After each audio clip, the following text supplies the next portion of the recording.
Hello friends, કલ્પના home કિચનમાં આપનું સ્વાગત છે। આજે હું તમારી સાથે શેર કરીશ દૂધની બળીની રેસીપી। તો તે બનાવવા માટે આપણે કાચું દૂધ લેવાનું છે। આ કાચા દૂધથી જ બને છે। આ કાચું દૂધ છે, એને આપણે બરાબર ગળી લઈશું કે જેનાથી કંઈ પણ કચરો હોય તો નીકળી જાય।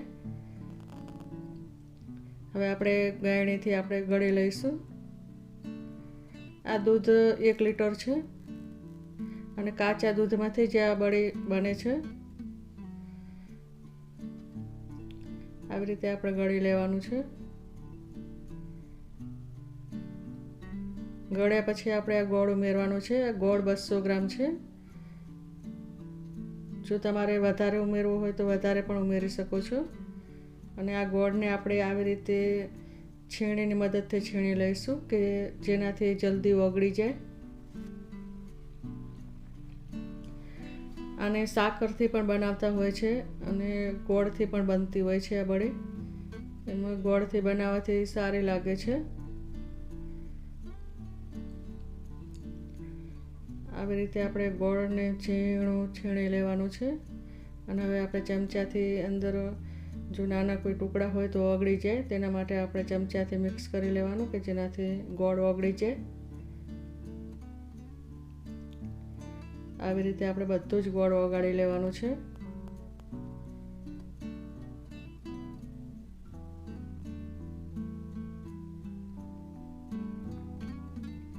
હવે આ ગોળ છે ઓગળી ગયો છે। આ ઇલાયચી પાવડર છે 1 ચમચી, તેને પણ આપણે મિક્સ કરી લઈશું। ઇલાયચીથી પણ આનો ટેસ્ટ સારો આવે છે।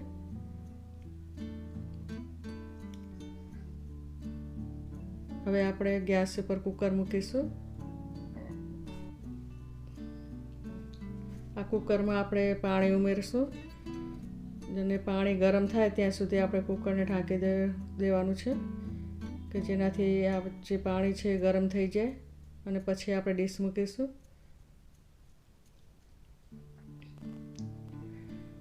તપેલીમાં પણ કાંઠલો મૂકીને આ બનાવી શકાય છે અંદર ડીશ મૂકીને। હવે આપણે આ ડીશ મૂકીશું। આ ડીશમાં આપણે ઘી કે તેલ કંઈ ચોપડવાનું નથી, આવી રીતે જ મૂકવાનું છે અને અંદર દૂધ ઉમેરીશું। આ દૂધને આવી રીતે ચમચાથી મિક્સ કરીને જ અંદર ઉમેરવાનું અને અડધી ડીશ જ આપણે ભરવાની છે, એકદમ ફૂલ ડીશ નહીં ભરવાની।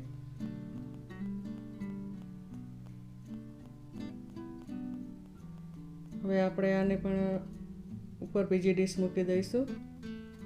બીજી ડીશ પણ આપણે અડધી જ ભરવાની છે અને જ્યારે ડીશ ભરવાની હોય ત્યારે આપણે મિક્સ કરીને જ ભરવાનું। હવે આપણે ઢાંકી દઈશું। 10 મિનિટ સુધી આને વરાળથી બફાવા દેવાનું છે। હવે આ જે તૈયાર થઈ ગઈ છે બળી,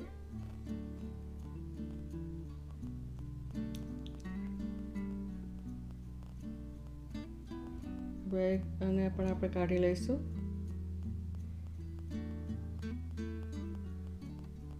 હવે આપણે આ જે ડીશ મૂકીશું તે આપણે અલગ રીતે બનાવીશું। આ ડીશ આપણે અંદર તૂટી ફૂટી અને બદામ અને પિસ્તા બધું ઉમેરીને બનાવીશું। તો આ તૂટી ફૂટી પહેલાં ઉમેરીશું અને આ જે બદામ અને પિસ્તા છે તેનું ઝીણું કટિંગ કરેલું છે, આવી રીતે તેને પણ આપણે ઉમેરવાનું છે અને એને પણ મિક્સ કરી લેવાનું અને મિક્સ કરીને જ અંદર ઉમેરવાનું છે ડીશમાં।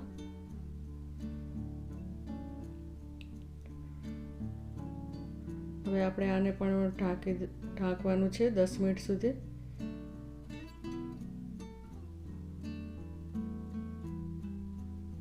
દસ મિનિટ પછી પણ આ તૈયાર થઈ ગયું છે।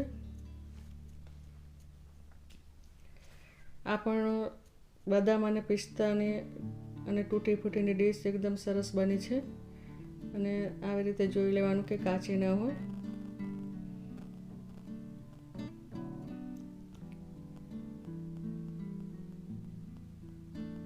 હવે આપણે આને કટિંગ કરી લઈશું. જે રીતના ટુકડા કરવા હોય એ રીતે કટિંગ કરી લેવાનું.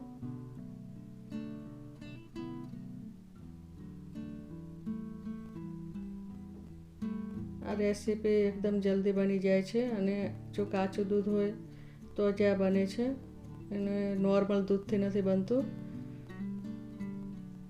આનું જે ગાય હોય કે ભેંસ એનું બીજા દિવસનું કે ત્રીજા દિવસનું દૂધ કામ આવે છે બળી બનાવવા માટે. હવે આપણે આવી રીતે આને પણ કટિંગ કરી લઈશું.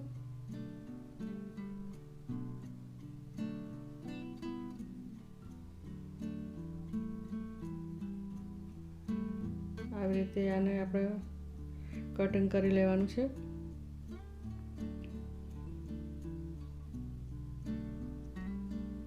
આવી જ રીતે મારી ચેનલમાં બધી જ અવનવી રેસીપી આપેલી છે, તો તમે જરૂરથી જોજો બધા.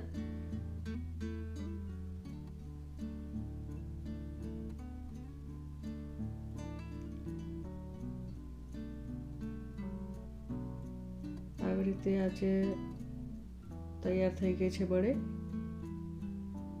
જે હું તમને કટિંગ કરીને બતાવું છું. આવી રીતે એકદમ સરસ બની જાય છે. આનો ટેસ્ટ પનીર જેવો પણ આવે છે, પણ અંદર ગોળ નાખેલો છે એટલે સારી લાગે છે. આવી રીતે આપણે બધા જ ટુકડા તૈયાર કરી લેવાના છે. એકદમ આ સરસ બનીને તૈયાર થઈ ગઈ છે વળી.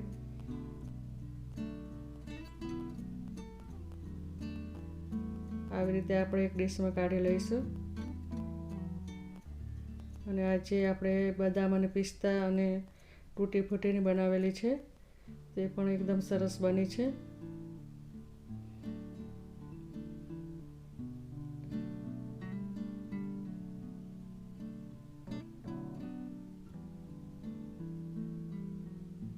આવી રીતે આપણે બધી જ બળી તૈયાર થઈ ગઈ છે. અને આ જે કાજુ બદામ પિસ્તા દ્રાક્ષ તમારે જે પણ ઉમેરવું હોય તે ઉમેરી શકો છો આના અંદર, અને એકદમ સરસ બનીને તૈયાર થઈ જાય છે.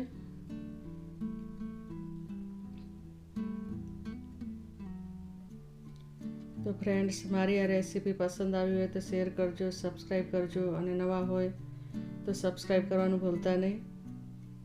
અને હવે મળીશું આપણે બીજી રેસીપીમાં. ત્યાં સુધી બાય.